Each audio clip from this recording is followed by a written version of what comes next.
మన బాలాజీ కానిస్టేబుల్ గారు అంటే తెలియని వ్యక్తి లేదు. ఈ మండలంలోనే కాదు, నియోజకవర్గం అదేవిధంగా జిల్లాలో కూడా సుపరిచితులు. మేము కోయాల గ్రామానికి కూడా సహాయం కావాలి అని అంటే కూడా అనేక మార్లు బియ్యము బట్టలు దానం ఇచ్చిన ఒక దానకరుడు అని చెప్పొచ్చు.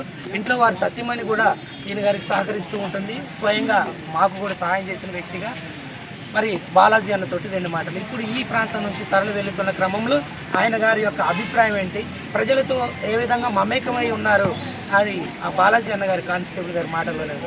అదే నమస్కారం. ఈరోజు మీకు ఏమనిపిస్తుంది?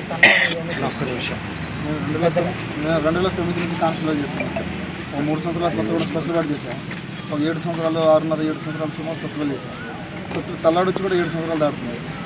కానీ నేను ఇక్కడ ఉన్న కనెక్ట్ అయినట్టు నేను ఎక్కడ కనెక్ట్ కాలేదు. నా సర్వీస్లో నేను ఉండగా ఆటోమేటిక్గా నేను సర్వీస్లో ఇంప్రూవ్ కూడా వచ్చిన దాంట్లో ఇక మనం ఇది చేసిన దానికి వాలీబాల్ ఆడిన దగ్గర కానీ, షటిల్ ఆడే దగ్గర కానీ, క్రికెట్ ఆడుకున్న దగ్గర కానీ, ఇంతగా నా సొంత ఊరు కంటే నేను ఇక్కడ ఎక్కువ ఎంజాయ్ చేసిన.